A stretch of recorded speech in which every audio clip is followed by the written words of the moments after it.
திருநெல்வேலியிலிருந்து சென்னை சென்ற வந்தே பாரத் ரயிலில் வழங்கப்பட்ட உணவில் வண்டு இருந்ததாக பயணி ஒருவர் புகார் அளித்தார். திருநெல்வேலி மற்றும் சென்னை எழும்பூருக்கு வந்தே பாரத் ரயில் வாரத்திற்கு 6 நாட்கள் இயக்கப்படுகிறது.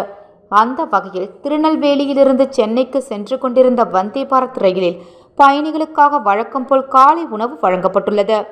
அதில் சாம்பாரில் வண்டுகள் செத்து கிடந்துள்ளதைக் கண்டு பயணி ஒருவர் அதிர்ச்சி அடைந்துள்ளார். அந்த பயணி ரயில்வே ஊழியரிடம் புகார் அளித்தார். ஆனால் இது வண்டு இல்லை, சாம்பாரில் உள்ள சீரகம் என்று ரயில்வே ஊழியர் மழுப்பல் பதில் அளித்தார். இதையடுத்து சீரகத்தில் எப்படி தலை, கால்கள், வால் அனைத்தும் இருக்குமென அதிகாரிடம் பயணிகள் கேள்வி எழுப்பி வாக்குவாதத்தில் ஈடுபட்டனர். சாம்பாரில் இருந்து வண்டு மிதந்திருப்பதை பயணிகள் வீடியோ எடுத்து சமூக வலைதளத்தில் பதிவிட்டனர். இந்த வீடியோ சமூக வலைதளத்தில் வைரலானது. வீடியோவில் ரயிலில் பயணம் செய்த பயணி, என் பெயர் முருகன், நான் நாங்குநேரியில் இருந்து வந்தே பாரத் ரயிலில் பயணம் செய்கிறேன். காலை உணவு வழங்கினார். அதில் சாம்பாரில் 3 வண்டுகள் இருந்தது. அதனை சக பயணிகளிடம் தெரிவித்தேன்.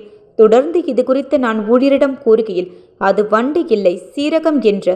இதனையடுத்து நாங்கள் அது வண்டு என்பதை உறுதி செய்ததை அடுத்து அவர்கள் ஒப்புக்கொண்டனர். வந்தே பாரத் ரயிலில் உணவிற்காக மட்டும் ரூபாய் 200 வசூல் செய்கின்றனர். மக்களுக்கு பயனுள்ளதாக இருக்கும் இத்தகைய ரயிலில் வழங்கப்படும் உணவு பயனுள்ளதாக இல்லை. தரமான உணவை வழங்க வேண்டும். இதுகுறித்து மத்திய அமைச்சகம் மற்றும் ரயில்வே நிர்வாகம் உரிய நடவடிக்கை எடுக்க வேண்டும் என கூறினார்.